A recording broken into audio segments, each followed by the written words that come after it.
Bueno, hemos leído una historia muy poco conocida, ¿verdad?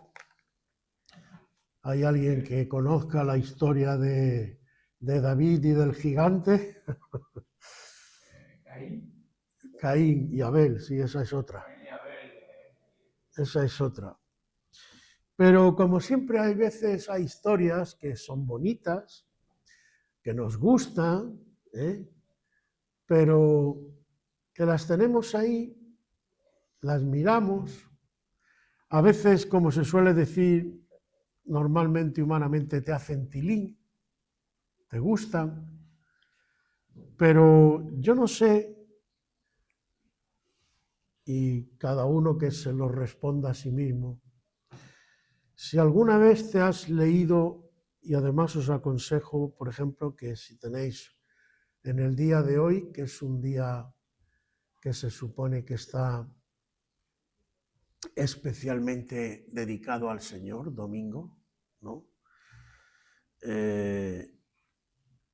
Si tenéis algún hueco, pues podéis leeros todo, el contexto, no solo el capítulo 17, sino incluso los alrededores, podríamos decir. Porque hay cosas, como decía antes, que a veces, cuando uno profundiza en la historia, te empiezas a dar cuenta de detalles que son muy importantes. Y llevamos unos domingos hablando de cómo el Señor quiere preparar a su pueblo, de cómo el Señor está interesado en que su pueblo crezca, madure, porque entre otras cosas, también lo hemos dicho más de una vez, la iglesia que el Señor viene a buscar, Él espera que sea una iglesia madura, una iglesia santa, una iglesia preparada. Hay muchos textos que nos hablan de esto, pero acabamos, bueno, hoy no, fue el domingo pasado, pero hoy hemos cantado algo también parecido, que a su esposa se le ha concedido que se vista de lino fino, ¿no? Y todo esto apunta, y muchos otros textos, a que lo que Dios quiere encontrar, incluso hay alguna reprensión al pueblo de Israel, donde el Señor le dice, vine a mi huerto y esperando yo encontrar uvas, encontré uvas amargas, uvas agrias. Es decir, el Señor viene, fijaos además lo que le está diciendo, yo vengo a visitar a mi pueblo y espero encontrar el fruto adecuado. Y sin embargo me encuentro con algo amargo, algo agrio. Y en otra ocasión le dice el Señor, yo cavé la viña, la preparé, la cuidé todo. ¿Qué más puedo hacer? ¿Por qué no da el fruto que yo espero que dé? Y es porque hay algunos detalles que creo que tenemos que tener en cuenta, porque el Señor los tiene en cuenta. Y creo que esta historia nos puede reflejar muy bien al menos dos o tres detalles importantes. ¿Os acordabais también que hace un par de predicaciones, creo, hablamos de cómo la generación que salió de Egipto no podía entrar a tomar la tierra prometida? Y os acordabais que os decía que uno de los problemas era que sus esquemas mentales, la forma de razonar y de enfocar, no servían para lo que Dios quería hacer. Y esto creo que lo podemos ver con más detalle en esta preciosa historia de David. También sabéis, hay incluso creo una peli famosa que se titula, ¿sabéis dónde fue esto, no? ¿Dónde pasó este episodio del que se habla en el capítulo 17, ¿no? Era un valle y nos dice el texto, leéroslo, que los filisteos estaban en una de las montañas y los israelitas estaban en la otra montaña, ¿no? Y que uno de los filisteos, el representante primero, le dice a los israelitas, ¿para qué vamos a estar peleándonos entre nosotros? Mirad, nosotros tenemos aquí a un buen guerrero, con uno de vosotros, si le puede vencer, pues nos damos por retirados, pero si no le vence, nosotros somos los dueños de vosotros. ¿Y sabéis cómo se llamaba ese valle? Porque como siempre os digo, prestad atención, los nombres en la Biblia son muy importantes, tienen mucho significado. Si lo leéis en el texto, es el valle de Ela. Y me tomé la molestia de mirar qué significa Ela en hebreo, qué significaría en español. Ela es Terebinto. En español sería el valle de Terebinto. Y me diréis, bueno, ¿y qué rayos es el Terebinto? El Terebinto es una variedad de roble. Ya nada más que con eso, el nombre tiene mucho significado. Porque en español hay un dicho que dice, este tío está sano como un... ¿Vale? Pero es que resulta que el terebinto, además, por si faltara poco, el terebinto es una variedad que se utiliza para, sabéis que la madera de roble es muy dura, muy fuerte, se utiliza mucho para cosas de carpintería y cosas de... Pero además el terebinto se utilizan, creo que incluso hasta las hojas, para hacer cosas medicinales. Es decir, que el terebinto tiene ese doble significado de salud y de fortaleza. Entonces, fijaos qué significativo. Podríamos decir, con lo que sabemos, que David venció a Goliat en el valle de la fortaleza y la salud.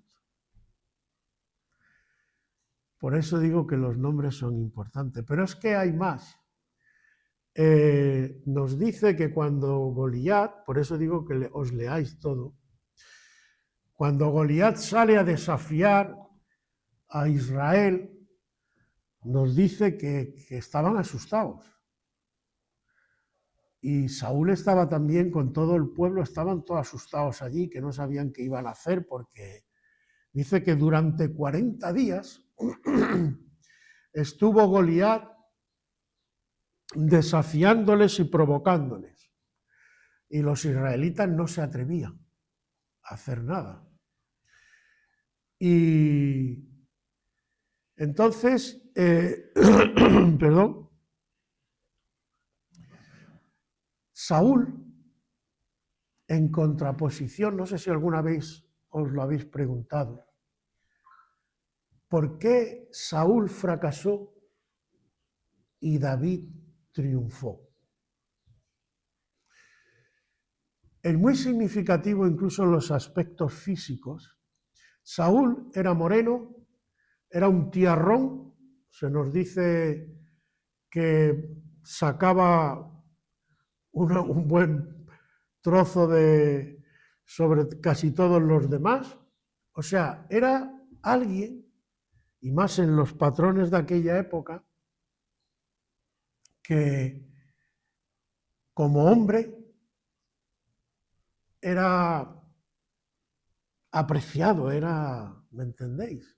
Era un tío, un tiarrón, ¿no? Fuerte, alto, y sin embargo estaba lleno de miedo. ante Goliat. Claro que Goliat, si él era alto, se nos dice que tenía 6 palmos y medio, creo. No sé exactamente, ahora no me acuerdo el equivalente, pero creo que algunos han dicho que por lo menos 3 metros y pico. Imaginaros un tío de 3 metros, más alto que una de donde está la canasta de baloncesto. Creo que la canasta de baloncesto está a 3 metros, me parece, si no recuerdo mal, más alto todavía. Imaginaos qué tío, con una coraza, con todo, ¿no? Entonces, yo más de una vez, y lo he hecho varias veces, indagar en la vida de Saúl y en la vida de David, porque creo que ahí el Señor nos da un ejemplo importante. El mismo Señor dice de David: yo te he dado por pendón a los pueblos. ¿Sabéis lo que es un pendón? ¿No? Es una bandera prácticamente. Es decir, un símbolo. Yo te he escogido para que tú seas un ejemplo, un símbolo que los demás puedan ver. Y es un poco lo que vamos a ver hoy. Saúl un tiarrón, pero ¿cómo era David? David era prácticamente un niño.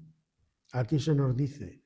Encima era rubito, y se ve por lo que dice aquí hermoso, o sea, delicadito en el aspecto físico. Es decir, lo contrario, sobre todo hoy ya no, hoy ya han cambiado los patrones, pero en aquella época, yo me acuerdo que de crío incluso se decía: el hombre y el oso, cuanto más feo, más hermoso. Entonces, para los patrones de la época, David era lo más antivaronil que había, porque no reflejaba los patrones, ¿no?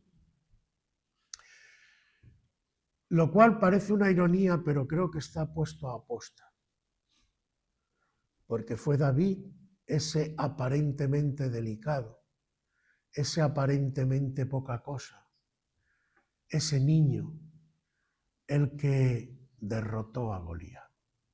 No fue Saúl, no fue ninguno de los guerreros, ni siquiera de los propios hermanos de David que estaban allí. Había 3 hermanos, que incluso le echan una regañina, porque David, si os leí la historia, veréis que fue allí al campo de batalla porque el padre de David, Isaí, le dijo: toma, lleva comida a tus hermanos, y él fue a llevarle comida, ¿no?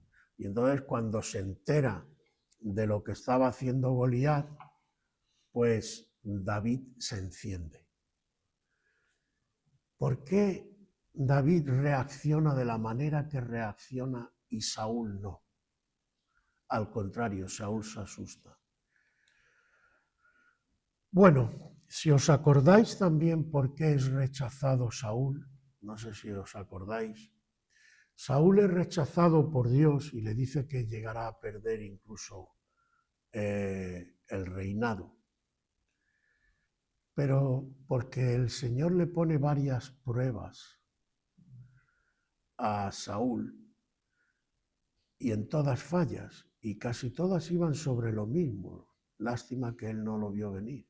Y la última, que es cuando ya lo desecha, si os acordáis, era algo parecido a una situación como esta. Estaban en un campo de batalla.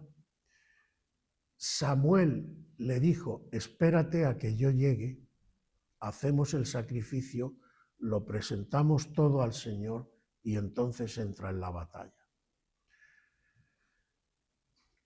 Saúl vio que pasaba el tiempo, se desesperó,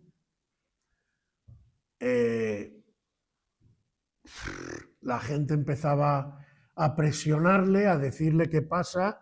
Que Samuel no viene y ¿qué hago? Y tal. Los nervios, la naturaleza humana se puso nervioso. Total, que al final hace él el sacrificio. Mira tú por dónde, qué casualidad, ¿no? Para el que crea en las casualidades. Yo no creo en las casualidades. En el momento en que estaba con el sacrificio, aparece Samuel. Y Samuel le dice: ¿qué has hecho? No, es que el pueblo se me desertaba y yo lo que hice fue esforzarme.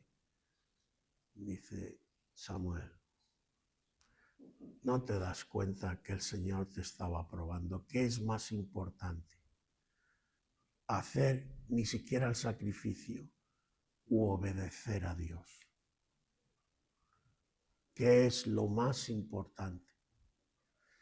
Entonces,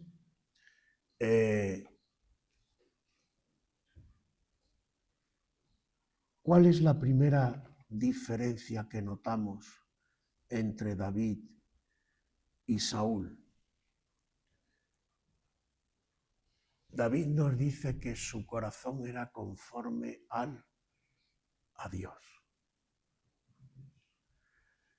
Y Saúl, su corazón, tiraba a las cosas humanas. ¿Vale? Entonces, ¿qué ocurre? Que ante una situación de presión, de dificultad, Saúl buscaba soluciones humanas. Pero David nos dice, y leeroslo otra vez el texto, cuando va allí y lo llama Saúl, le dice, tú eres un niño, ¿tú cómo vas a pelear contra ese gigante con la armadura que lleva y tal? Y le dice algo importante David. Pensad que está hablando un niño, un niño, un jovencito, ¿vale? Él era pastor, en su vida normal, natural, era pastor. Y le dice, cuando yo estaba cuidando las ovejas, podía venir un león o podía venir un oso a comerse las ovejas.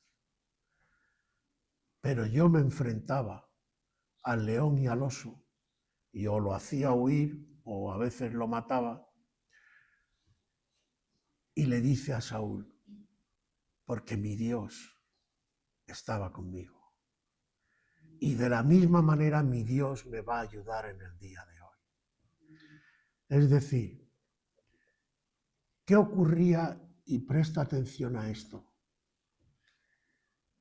¿Cuál era la primera diferencia importante entre Saúl y David? Para Saúl, el miedo lo paralizaba. Para David, la confianza en Dios era mayor que su miedo, porque tenía miedo como todos nosotros. Y esta es una de las cosas más importantes que hoy quiero compartir con vosotros. Yo sé que todos en la vida, todos, tenemos nuestras luchas, nuestras pruebas, y de una manera o de otra tenemos incluso gigantes, como luego entraré, pero tenemos osos y leones que están asustándonos, que están intentando paralizar nuestra vida espiritual, que están intentando robarnos las ovejas, robarnos lo que es nuestro.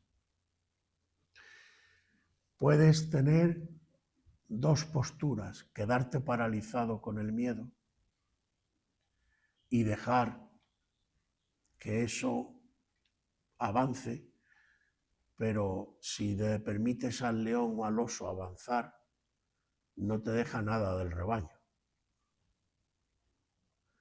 Entonces, puedes hacer eso o puedes decir, Señor, para adelante contigo. Que sea lo que tenga que ser. Yo pongo mi confianza en ti. Tú eres mi fuerza, tú eres mi ayuda. Y Dios te va a dar incluso las fuerzas. Hermanos, acordaos del propio Señor. El Señor, ¿qué le pasa en Getsemaní?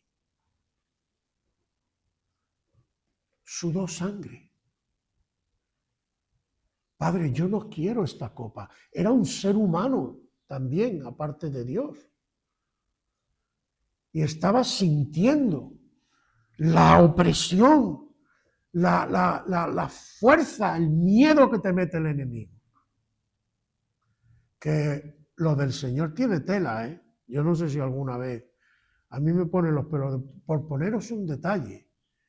El Señor en la cruz era un maldito. Y él sabía que iba a estar maldito, tanto lo sabía como que da testimonio. Dios mío, ¿por qué me has?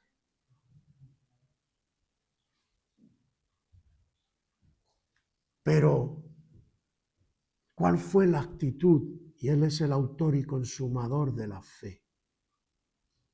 ¿Cuál fue la actitud del Señor? Yo me abandono en tus brazos, Señor. No sé qué va a salir de esto. No sé, pero entre paralizarme con el miedo y abandonarme en tus brazos, yo escojo abandonarme en tus brazos. Y el Señor no falla. ¿Cuál era la primera diferencia que había entre David y Saúl?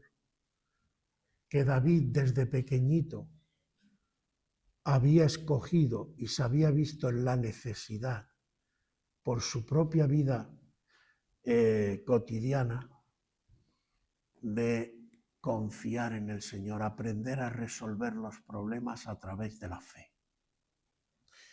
Y hermano, todos y cada uno de nosotros, te lo digo seriamente, todos vamos a ser probados por Dios porque está escrito. Dios tiene que probar tu fe. Y cada uno en su vida cotidiana tiene que vencer a través de la fe. Esta es la victoria que vence al mundo. ¿Quién se acuerda? Nuestra fe. Pero hermano, y avanzo un poco más, lo dejo entrever, ahora avanzamos. Algún día tiene que llegar la madurez espiritual. Algún día la Iglesia tiene que conquistarlo todo para el Señor. Pero ¿cómo vamos a conquistar si estamos en la generación que ha salido de Egipto? Estamos en el desierto porque nuestra forma de ver las cosas, nuestra mentalidad tiene que ser cambiadas. Renovaos en el espíritu de vuestra mente. Amén. Tenemos que empezar a ver las cosas de otra manera. Tenemos que empezar a identificarnos con David. ¿Que tienes miedo? Tú y todos. ¿O es que te crees que los demás somos Superman? No somos Superman. Rinde tu miedo al Señor. Rinde tu miedo, haz lo mismo que hizo Cristo.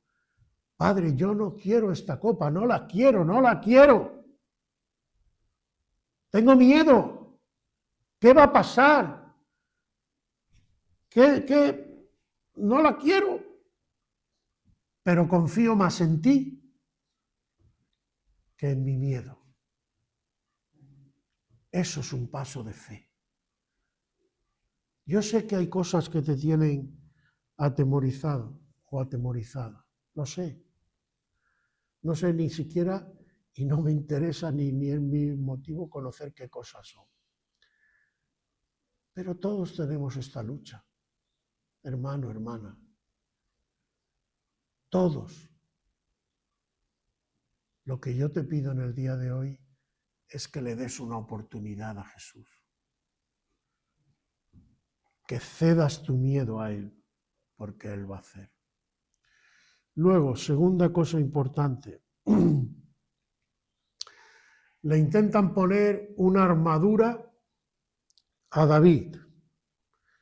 Le colocan allí la coraza, el escudo, la espada, no sé cuánto. Y el pobre David, cuando se ve allí con todo aquello colgando, Dice, ¿a dónde voy yo con esto? ¿Qué nos quiere decir el Señor con esto?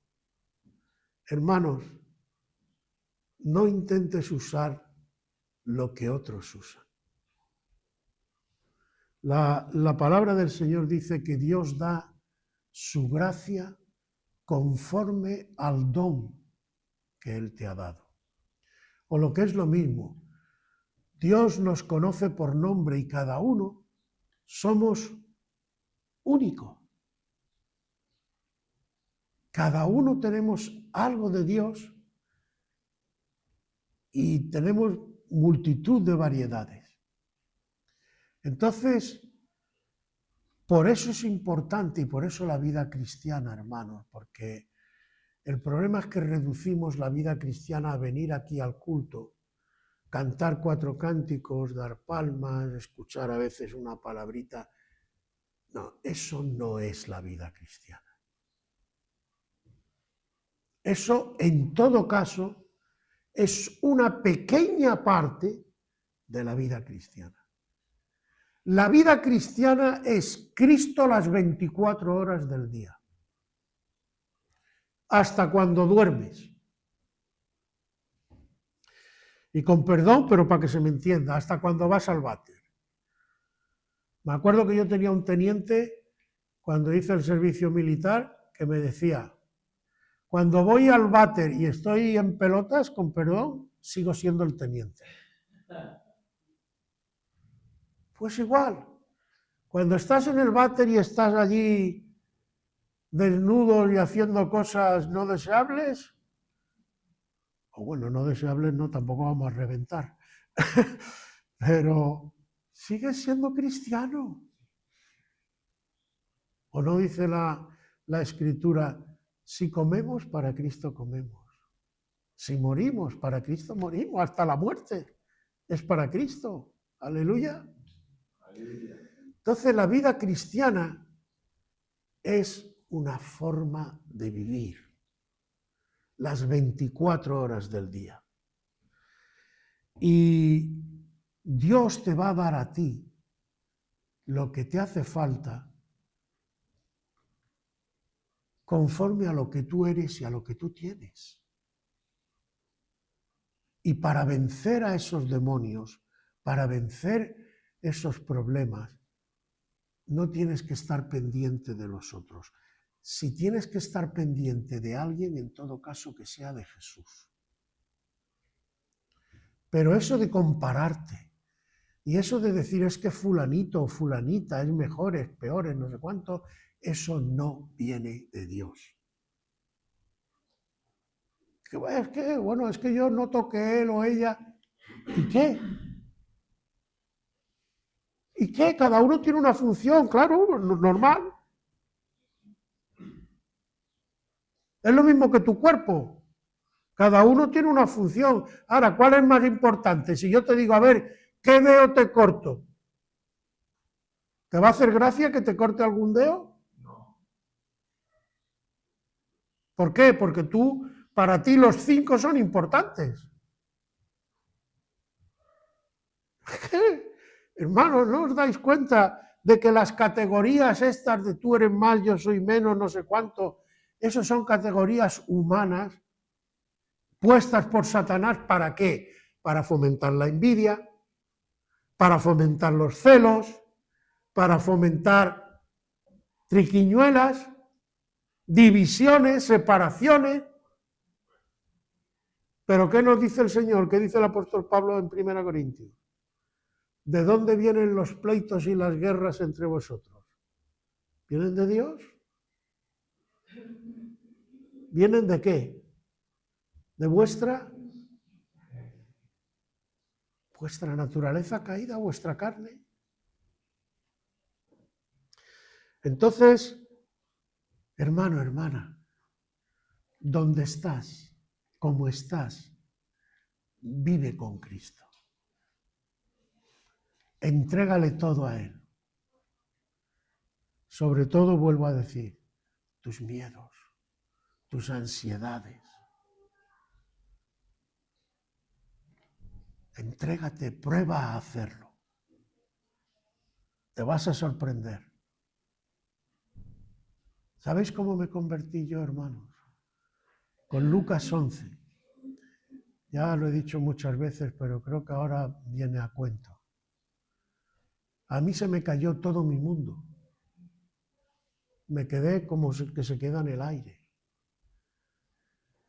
Y mis palabras, ¿sabéis cuáles fueron? Yo oré por primera vez en mi vida, eso sí. Oré de corazón. No porque tocaba o no porque era la rutina. Solamente le dije, Dios mío, si tú eres real y existe, ayúdame. Porque yo me quería morir. Yo no tenía ganas de vivir. Y Dios me ayudó.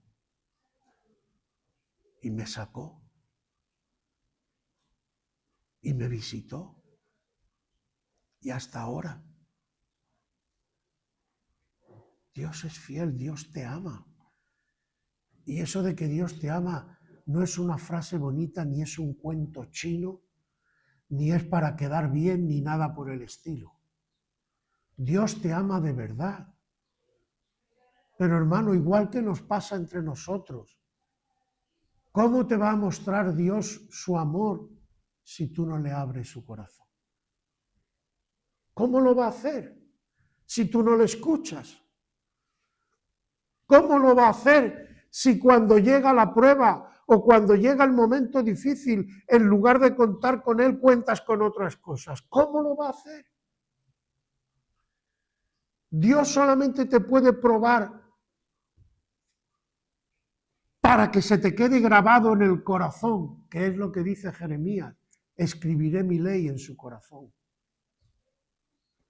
Eso solo puede ocurrir cuando tú experimentas a Dios. Pero para ver la gloria de Dios, ¿qué tiene que pasar antes? ¿Qué le dice el Señor a Marta cuando la resurrección de Lázaro? Sí,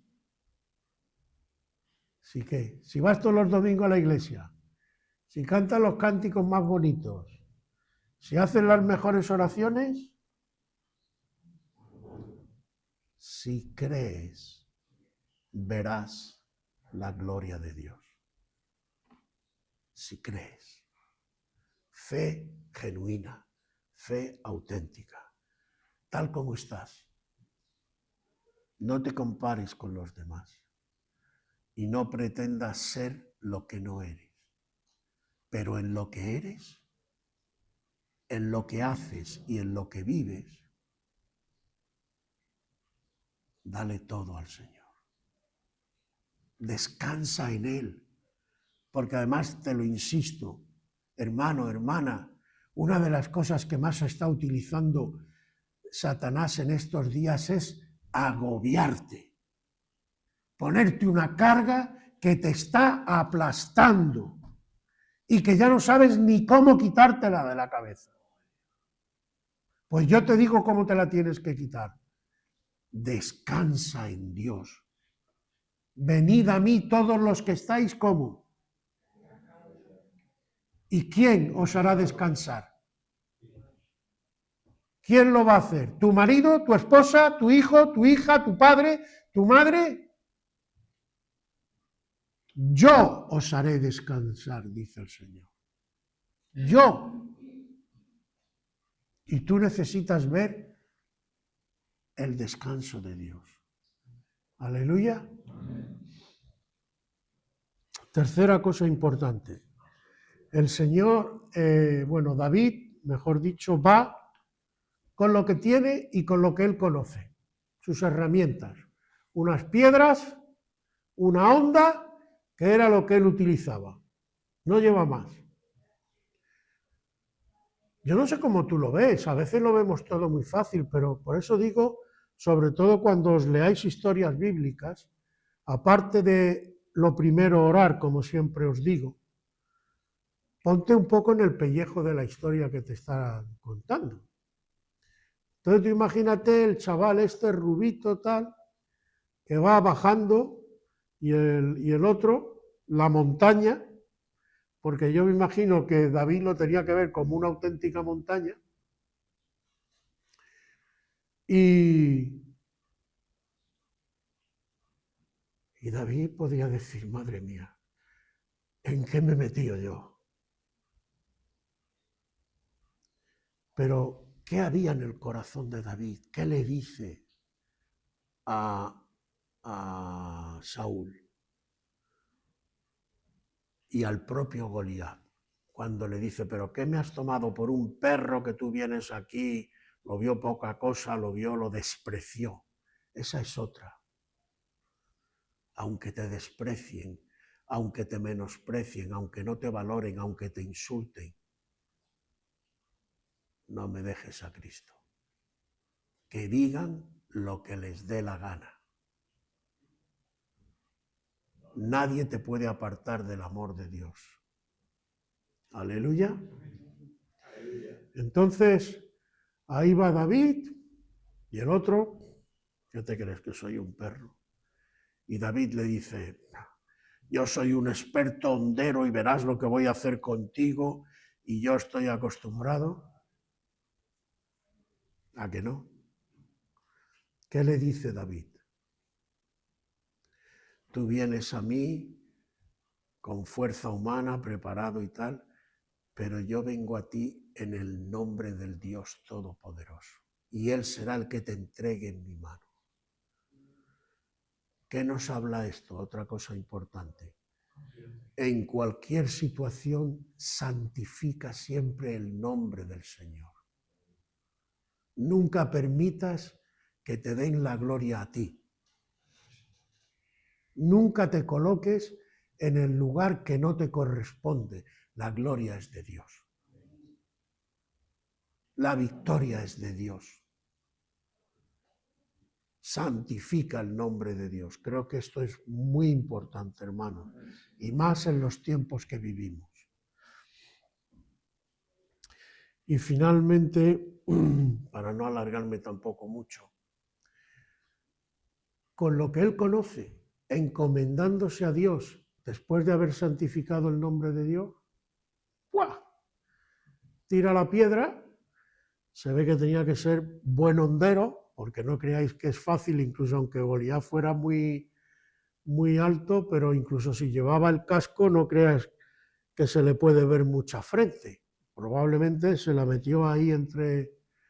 ¡Yum! Le dio la piña y el otro cae.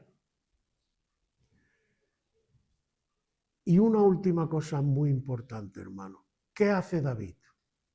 Bueno, ya lo he tumbado. Lo estaba leyendo el otro día y me estaba acordando, no sé si habéis visto algunas pelis de estas que ponen, por ejemplo, ahora domingo o los sábados, después de a mediodía, de estas que te quedan muy bien durmiendo viéndolas, porque son todas iguales. Y me llama la atención, en la escena final casi siempre le da con un palo, le hace algo, el otro cae, pero se desentiende y se va a hacer otra cosa y el otro vuelve y se levanta y le ataca otra vez. David no dijo, bueno, ya le he dado la pedra y se ha quedado, no. Se va para él. Le quita la espada. Coge la espada, le corta la cabeza y dice, ahora está muerto. Ya no hay problema. ¿De qué nos habla esto? Bueno, evidentemente no estoy diciendo que vayáis a cortarle la cabeza a cualquier enemigo tuyo, pero este detalle es importante. También hay que poner las cosas en el contexto de la época. La propia Biblia nos dice, a través del apóstol Pablo creo que es, que las cosas que se escribieron antes han sido puestas como ejemplo para nosotros.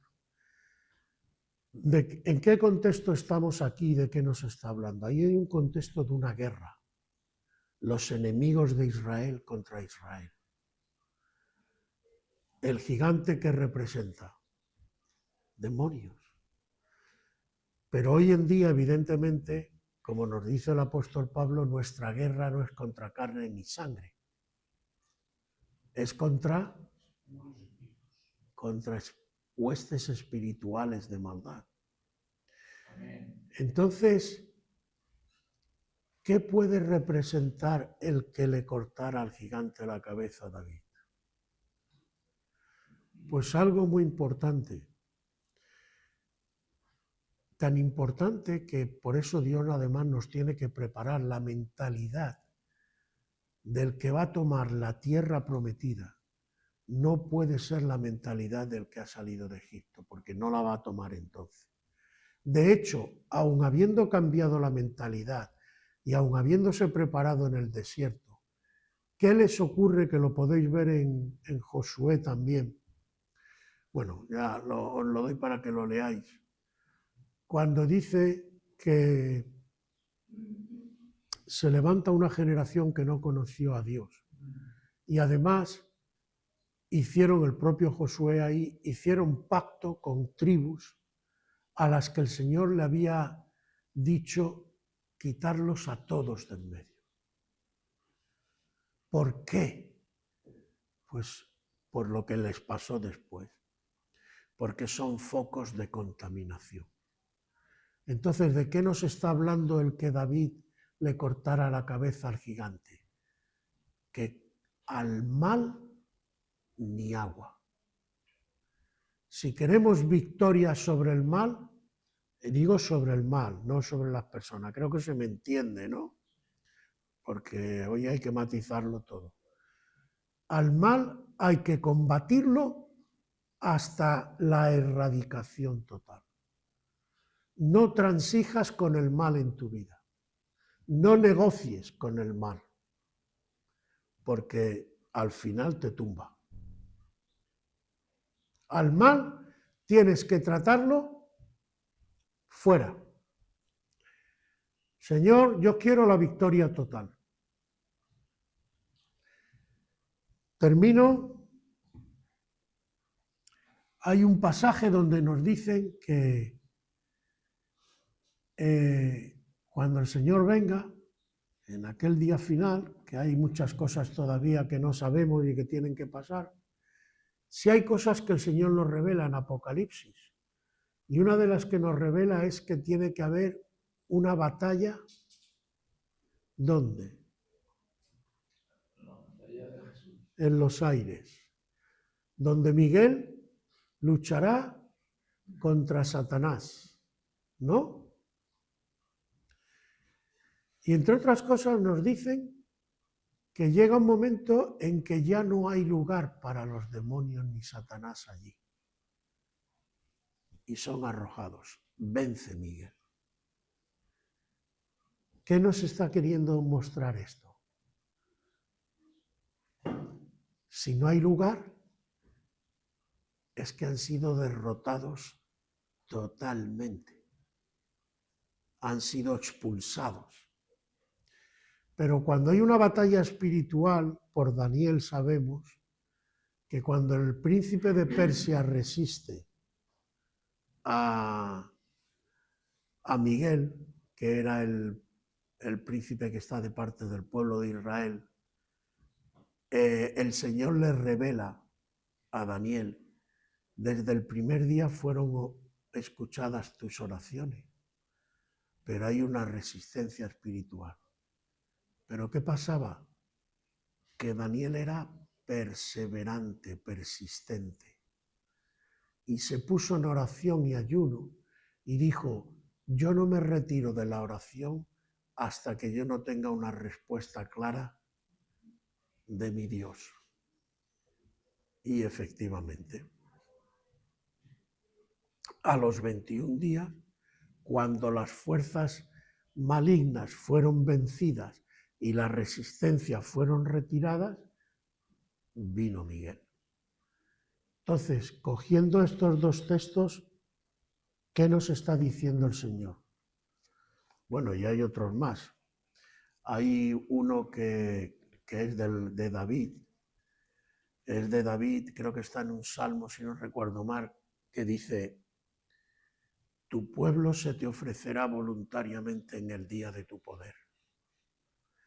Es decir, cuando el Señor venga con poder, y ahora viene como juez, su pueblo se le ha ofrecido voluntariamente, es decir, se ha puesto al servicio del Señor. Se ha puesto como Daniel en una oración perseverante. Acordaos de la viuda, la que iba al juez, hazme justicia, hazme justicia. Pues, y la pregunta final que el Señor hace en esa parábola, y veis cómo todo concuerda. Cuando el Hijo del Hombre venga, hallará. ¿Qué quiere hallar el Señor?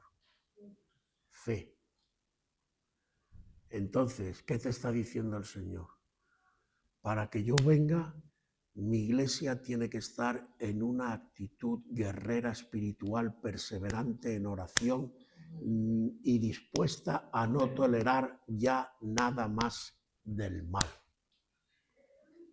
Tener una voluntad de hierro y machacar como una atalaya delante del Señor en oración.